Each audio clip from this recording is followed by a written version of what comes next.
হাতে নাতে ধরা খাইয়াও তুমি নিজেকে নির্দোষ প্রমাণ করতে চাও? অবশ্যই প্রমাণ করব, যেটা সত্য সেটা তোমার জানার দরকার আছে না? আমি নিজের চোখে দেখছি পাশের বাড়ির ভাবির সাথে তুমি এক বিছানায় ফষ্টি নষ্টি করছো। কারণ আছে, 365 দিনের ভিতর 366 দিন তুমি অসুস্থ থাকো। আমি চাই না তোমার আমানতে জং ধরুক।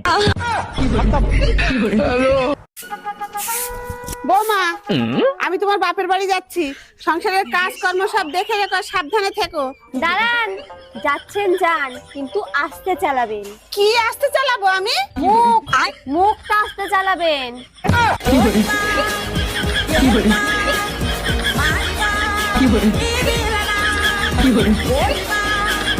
জানো, বিয়ের আগে না একটা দোয়া আল্লাহর কাছে প্রচুর করতাম। কি দোয়া করতা? দোয়া করতাম, আল্লাহ সবারই তো বউ আছে, আমার তো একটা বউ নাই, একটা বউ ব্যবস্থা করে দাও। ও, তাহলে আল্লাহ তো তোমার দোয়া কবুল করছে, তাহলে এখন খুশি না? খুশি। এখন আল্লাহর কাছে দোয়া করি, আল্লাহ বিয়ের আগে যে দোয়া করছি, দোয়া করে ভুল করে লাগছি। কি? আচ্ছা, আগে তো তুমি প্রতিদিন মদ খেয়ে বাসায় আসতা, এখন খাও না কেন? মদ খাইলে হুশজ্ঞান কিছু থাকে না, মানুষ পকেটের টাকাও চুরি করে নিয়ে যায়, তাই মদ খাওয়া ছেড়ে দিছি। দেখো, আমারই কিন্তু সন্দেহ করবা না, আমি কিন্তু তোমার পকেট থেকে কোনো দিন টাকা নেই নাই। তার মানে মদ খাওয়া ছেড়ে দিছি, তাতে তোমার বড় ক্ষতি হয়ে গেল, তাই না? আচ্ছা, প্রথম যখন আমার ছবি তোমাকে পাঠাই, ছবি দেখে তোমার অনুভূতি কেমন ছিল? কপাল ভালো আমি ভূত পেতনির ছবি দেখতাম, তা নাহলে তো আমি ভয়তে মরেই যেতাম। তার মানে কি বলতে চাও, আমি পেতনি? আরে না, তুমি তো এলে পেতনির রানী। কোন ক্লাসে পড়ো ভাই তুমি? আমি পড়াশোনা করি না। তুমি জানো তো কবিগুরু বলেছে পড়াশোনা করে যে গাড়ি ঘোড়া চড়েছে। আর সেই জন্য তো আমি পড়ি না, কারণ গাড়িতে চাপলাই আমার বমি হয়ে যায়। কোন ক্লাসে পড়ো? আরে ভাবি, ওইখানে উঠছেন কেন? ওইখান থেকে পড়ে গেলে তো মরে যাবেন। অরুণ ভাই, মরার জন্যই তো আসছি, আমি আপনার ভাইয়ের যন্ত্রণা আর সহ্য করতে পারছি না। মরেন, সমস্যা নাই, তার আগে বলেন ভাইয়ের নাম্বার কি আগেরটাই আছে না নাম্বার পাল্টাইছে? অরুণ ভাই, ভাইরে ফোন দিয়ে লাভ নাই, আমি আমার সিদ্ধান্ত পাল্টাবো না। আরে ভাবি, তার জন্য না, আমি শুধু ফোন দিয়ে জিজ্ঞেস করবো কি যন্ত্রণা দিছে, আমিও ট্রাই করবো, আপনি লাভ দেন।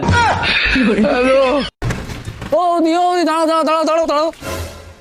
বৌদি, আমার চিনতে পেরেছো? কই না তো, তোমার তো আমি ঠিক চিনতে পারলাম না। কে তুমি? বৌদি, এখান থেকে 5 বছর আগে আমি বাইরে কাজ যাচ্ছিলাম, তো তুমি আমার 100 টাকা হাওলাত দিয়ে মনে পড়েছিল তোমার? বাহ, তুমি তো বিরাট ভালো মানুষ। 5 বছরের আগের টাকা তুমি এখন আমার ফেরত দিতে এসো? ঠিক আছে, দাও আমার টাকাটা। না মানে তোমার এখান থেকে যাতে দেখলাম তো, তাই ভাবছিলাম যদি আর 100 টাকা দিতে।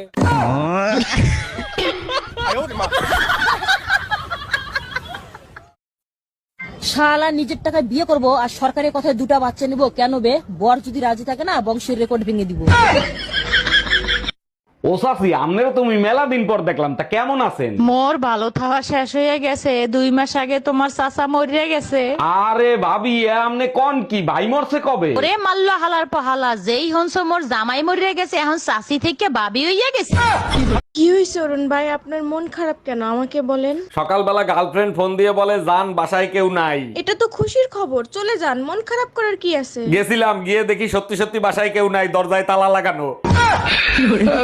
আমি দুধ নিয়ে আসছি, দুধ নিয়ে যান। ভাই, আপনি দুধে ভেজাল দেওয়া শুরু করছেন, উপরে আল্লাহ আছে, তারে তো একটু ভয় পান। ভেজালের কথা আপনার মুখে মানায় না। টিকটকের ভিডিও দেখেন আর নিজের চেহারা আয়নায় দেখেন, আল্লাহ কান, আপনি নিজে ভয় পাবেন। ও তো আপনার কপাল ভালো আমি কমেন্টস করি নাই।